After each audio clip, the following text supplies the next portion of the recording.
और आगाज में सबसे पहले आपको बताएं कि मुल्क में आम इंतखाबात 11 फरवरी को होंगे। इलेक्शन कमीशन ने सुप्रीम कोर्ट को इंतखाबात की तारीख दे दी।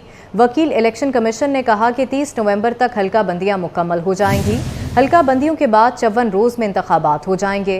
चीफ जस्टिस ने कहा कि हुकूमत और इलेक्शन कमीशन सदर मुमलिकत से मुशावरत करें। चीफ जस्टिस ने रिमार्क्स दिए कि एक मरतबा तारीख का ऐलान हो जाए ये पत्थर पर लकीर होगी, हम तारीख बदलने नहीं देंगे, हम इसी तारीख पर इंतखाबात का यकीनी बनाएंगे। अदालत अपने फैसले पर अमल दरामद करवाएगी। सेक्रेटरी इलेक्शन कमीशन ने अदालत को बताया कि बहुत जल्द सदर मुमलिकत से मुशावरत करके तारीख का ऐलान कर दिया जाएगा। चीफ जस्टिस ने सेक्रेटरी इलेक्शन कमीशन पर जोर दिया कि बहुत जल्द नहीं, आज ही सदर मुमलिकत से मुलाकात करें। सदर जवाब दें ना दें, आप दस्तक ज़रूर दें। चीफ जस्टिस ने कहा कि इस मसले को ख़त्म करना चाहते हैं। अदालत इस केस में किसी किस्म के अहकामात जारी नहीं करेगी, ना ही केस को आगे बढ़ाने से मुताल्लिक कोई दरख्वास्त सुनेगी। चीफ जस्टिस ने रिमार्क्स में कहा कि सदर से मुशावरत हो जाए तो सुप्रीम कोर्ट रिकॉर्ड का हिस्सा बना लेगी। चीफ जस्टिस ने अटॉर्नी जनरल को सहूलतकारी के फ़राइज़ अंजाम देने की हिदायत भी कर दी है। इसी पर बात करेंगे। सीनियर तज्ज़ियाकार गरीदा फारूकी साहिबा ने हमें ज्वाइन किया है। गरीदा फारूकी साहिबा, मुल्क में आम इंतखाबात 11 फरवरी को होंगे। इलेक्शन कमीशन ने सुप्रीम कोर्ट को इंतखाबात की तारीख दे दी है, क्या कहेंगी इस पर? देखिए, एक तो अहम बात यह है और मेरा सवाल और मेरी दलील ये है, नुक्ता मेरा ये है कि जो काम इदारों के करने का है, जिस इदारे के करने का है, वो उसी इदारे की तरफ से क्यों नहीं आता। इलेक्शन की तारीख देना इलेक्शन कमीशन का काम था, लेकिन वो तारीख नहीं आ रही थी, मुस्तकिल नहीं आ रही थी, जिसकी वजह से फिर सुप्रीम कोर्ट में पिटीशन चली गई और अब सुप्रीम कोर्ट में समाअत की वजह से इलेक्शन कमीशन ने तारीख दी है। तो सवाल और दलील और नुक्ता तो मेरा ये है कि आखिर इलेक्शन कमीशन को जो काम खुद करना चाहिए था वो किसी और इदारे की मुदाखलत से क्यों हुआ। पाकिस्तान के मसाइल की बुनियादी जड़, कई जड़ों में से एक जड़ ये भी है कि इदारे अपना अपना काम नहीं करते।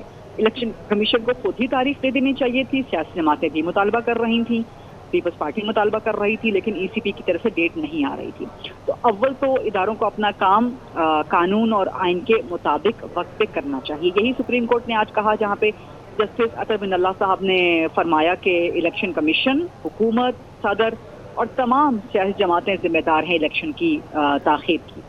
लेकिन अब चलें, खुश आइंद है, देर आयत दुरुस्त आयत। इलेक्शन की डेट तो आ गई है, इसमें अब इबहाम तो ख़त्म हो गया कि 11 फरवरी को होने हैं।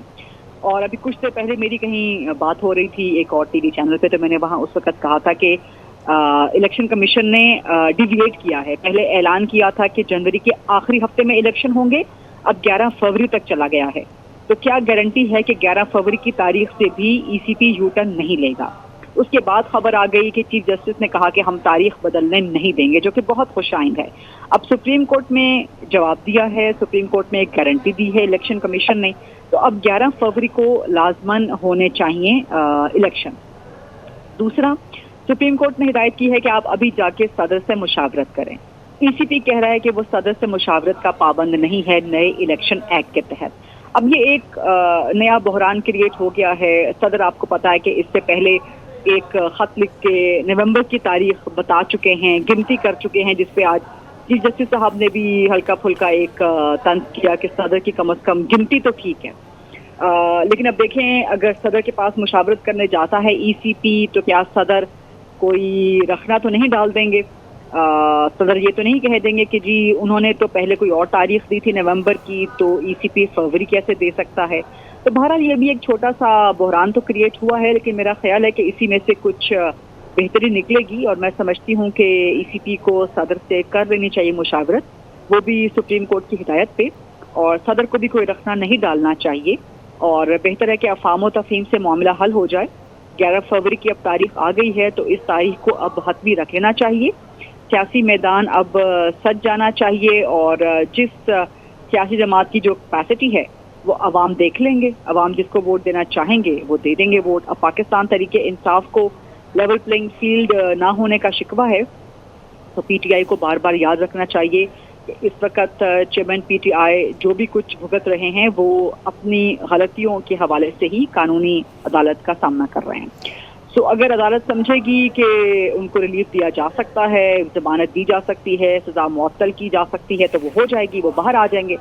अगर अदालत समझती है कि ऐसे चेयरमैन पीटीआई जेल में ही रहेंगे اور پی ٹی آئی کے وہ لوگ جو کہ ریاست اور قانون اور آئین کے تحت رہ کے الیکشن لڑنا چاہتے ہیں، سیاست کرنا چاہتے ہیں، وہ ضرور الیکشن لڑیں، اور جو ریاست سے اور ریاستی اداروں سے نہیں لڑنا چاہتے پی ٹی آئی کے لوگ، وہ ضرور الیکشن لڑیں، عوام کے سامنے جائیں، دودھ کا دودھ پانی کا پانی ہو جائے گا۔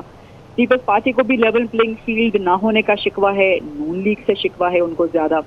تو اب دیکھیں نا، یہ ہے گھوڑا اور یہ ہے میدان، گھوڑا بھی حاضر ہے، میدان بھی حاضر ہے، ڈیٹ آ گئی ہے، پولیٹیکل پارٹیز اب جائیں میدان میں اور وہاں پہ لڑیں، دیکھیں عوام کس کو ووٹ دیتے ہیں۔ وریتا صاحبہ، جیسے کہ آپ نے لیول پلینگ فیلڈ کی بات کی، تو لیول پلینگ فیلڈ نہ ہونے کا شکوہ کیا جا رہا ہے، جیسے کہ آپ نے بھی کہا کہ پیپلز پارٹی کی جانب سے، پی ٹی آئی کی جانب سے، تو اگر لیول پلینگ فیلڈ نہیں ملتی تو انتخابات پر سوالیہ نشان ہوگا ان جماعتوں کی جانب سے؟ ابھی تو دیکھیں الیکشن کیمپین کی طرف جائے گا معاملہ تو نظر آئے گا۔ اس وقت پیپلز پارٹی کا اور پاکستان تحریک انصاف کا اشارہ نون لیگ کی طرف ہے اور نواز شریف کو ملنے والے ریلیف کی طرف ہے۔ سو وہ ریلیف تو عدالتوں سے مل رہے ہیں، قانونی اعتبار سے مل رہے ہیں۔ یہ لیول پلینگ فیلڈ کا شکوہ کتنا جائز ہے، کتنا غلط ہے، یہ نظر آئے گا جب الیکشن کیمپین سٹارٹ ہوگی۔ جلد سے جلوس کیسے ہوتے ہیں، کسی پر پابندی تو نہیں لگتی، جیسے 2018 میں ہم نے دیکھا تھا کہ الیکشن سے 2 دن پہلے تک نون لیگ کے لوگ ٹکٹیں واپس کر رہے تھے، امیدوار واپس ہو رہے تھے، اس وقت ظاہر ایک بہت بڑا دباؤ تھا۔ لیکن ابھی دیکھتے ہیں کہ الیکشن کیمپین کیسے ہوتی ہے اور پھر اصل پتہ چلے گا کہ الیکشن کے دن کیا ہوتا ہے۔